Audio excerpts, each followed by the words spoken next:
HyperPlace, the possibility of a contentless architecture, is a project that envisions the potential of architectural hyperspace, made possible by the adoption of XR technology in the domestic space. HyperPlace is an exploration of the architectural consequences of XR technology. If our domestic space were to catch up with the pace of technology, what would it look like? Could our domestic spaces become hyperspaces that are not only contentless, but also formless and functionless? Over the past decades, domestic architecture has been heavily standardized. This meant housing are built to be more affordable and efficient to house a growing population. However, this standardization means that the domestic space is becoming a non-place, a concept illustrated by Aizhen. In order for the individual to express their identity, our society depends on consuming and accumulating objects to customize the interior spaces. This consumerist obsession can be accelerated by the XR technologies, allowing the individual to consume more, and therefore hyper-define their identities. This means architecture could be liberated from the burden of being the identity canvas of the world. During this pandemic, while we've been locked up at home, we've been confronted by the reality that the function of our domestic spaces are limited. It is currently near impossible to properly combine living, working, and playing in the same space. It's possible that our architecture has been lagging behind and unable to keep up with the pace of technology. Digital technology in the domestic space is sometimes viewed in a negative light, for example, as a cause of social isolation. However, the pandemic showed us how good our most recent technology were, but it also dramatically showed how inefficient our architecture is. Mostly inefficient because its incapacity to adapt, be it in its form, function, or content. Rather than seeing technology as a problem for domestic space, we should explore how can we make architecture work in symbiosis with latest technologies. Next year, Apple and Facebook are expecting to release XR glasses. This is the next big technological development aimed at replacing all everyday screen devices. As we all know, technology can be a weapon to control and monitor, or as a tool for positive change. As architects, we urgently need to revamp architecture, starting with the domestic space. How can we adopt XR as a tool to expand our domestic space to accommodate all contents and functions? To answer this question, we first need to explore these strategies. Firstly, understanding the language of XR. Secondly, identify moments of conflict.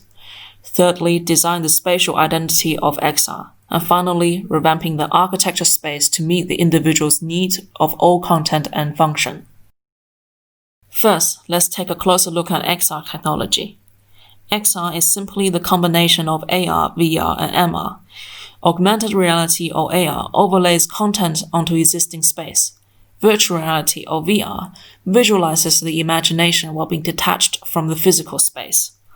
Launched this year, mixed reality or MR allows the manipulation of a digital object within a physical space. We have seen the rapid transformation and downsizing of computers. XR may similarly go from a chunky headset to a pair of lenses that can be worn at all times. So how does such a powerful technology change space? In fact, it has already been changing our space. AR requires spaces with a lot of flat surface to overlay information. In another word, a less decorative space. VR requires a 4x4 meters clearance. Therefore, furniture is typically in the way. MR needs the physical to be in sync with the digital. However, most objects in our life today are inflexible and unable to instantly change their shape and form. As such, we must conclude that so far, XR technology conflicts with our current use of space. How do we resolve the current technological spatial conflict and redefine space in consideration of XR? The three types of XR technology means three distinct spatial identities. First, AR makes most furniture redundant. The process of digitalization separates the value we place on objects. For example, over time, more and more furniture in the living room can be replaced by technology. This frees up space to overlay digital content. Therefore, space is no longer the organization of objects, but the organization and facilitation of digital content. Second, VR composes infinite digital space within a single limited physical space. VR allows us to enter the imagined space, and imagination has no limit. The same physical space allows for access to infinite imagined spaces.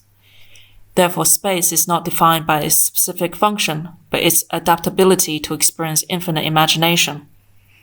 Lastly, MR requires dynamic and flexible environment. Referring to Deleuze's reality, MR combines elements of AR and VR, creating a new reality. MR enables the imagination to be made into physical reality. It creates a constant dialogue between the physical and the imagined. Hence, MR space is dynamic and requires flexible object controlled by the human body. This series of spatial diagrams explores the hyperspace should focus on maximizing the space for XR, so other surface infrastructure such as bedrooms and bathrooms can be kept basic.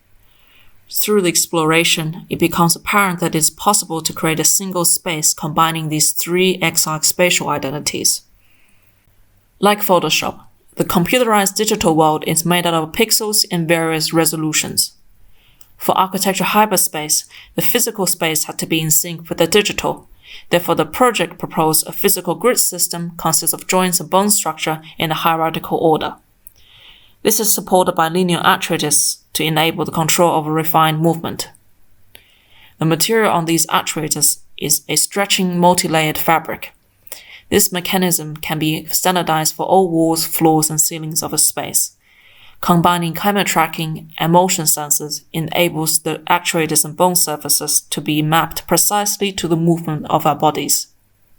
This moving mechanism induces an architectural hyperspace. In this space, the inhabitants no longer need to limit themselves to the domestic activity prescribed by the current domestic architecture. They have the freedom to change interior of their home to infinite possibilities of content, form, and functions. The domestic space can change its spatial quality to adapt to any function, including those currently reserved to public spaces. In other words, it's a neutral platform. The fundamental relationship we have in a domestic setting can be re-examined. What if dining at home is like a Zoom chat where you can keep extending the table as more guests join? Can you imagine eating with people both physically in space and virtually on the wall? Maybe you're dining in your own home while being invited to someone else's dinner party. What is it like temporarily to be a guest in your own home?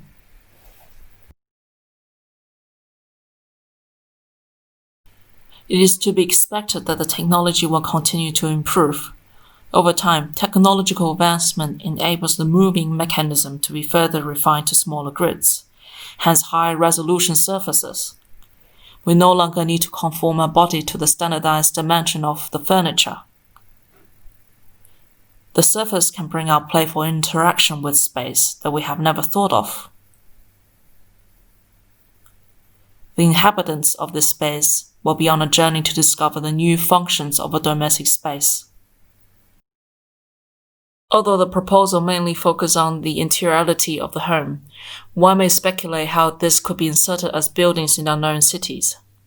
Imagine as small-scale developments situated in suburbs among newly developed townhouses, as well as in cities as co-living apartments with private hyperspaces and a large communal space with higher resolution mechanisms. These hyper-buildings dramatically contrast with the old fabric of the city. Therefore, most hyperspaces can be retrofitted, preserving the historic facade and the culture of the city. Or it can be envisioned to reuse the existing infrastructure by revamping unused buildings like empty offices. Currently, in our daily lives, places are categorized by their function on Google Maps. This method of categorization forces architecture to have a specific function. The proposal of a HyperPlace is contentless, formless, and functionless. Therefore, a new category on Google Map is necessary to identify this architecture.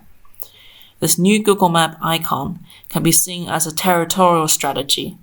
The spread of these hyperplaces will force us to rethink how we categorize buildings and reimagine how we design our urban fabric.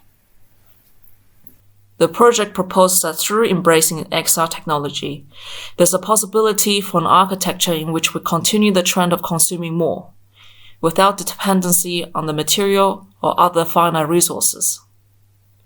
An architecture in which we can work and live simultaneously that allows us to claim back the time spent on commute. The HyperPlace accelerates the trend of domestic architecture becoming a non-place. However, its contentless nature means a society does not value only physical goods. It may ultimately shift our neo-capitalistic ownership society to a yet-to-be-discovered usership society.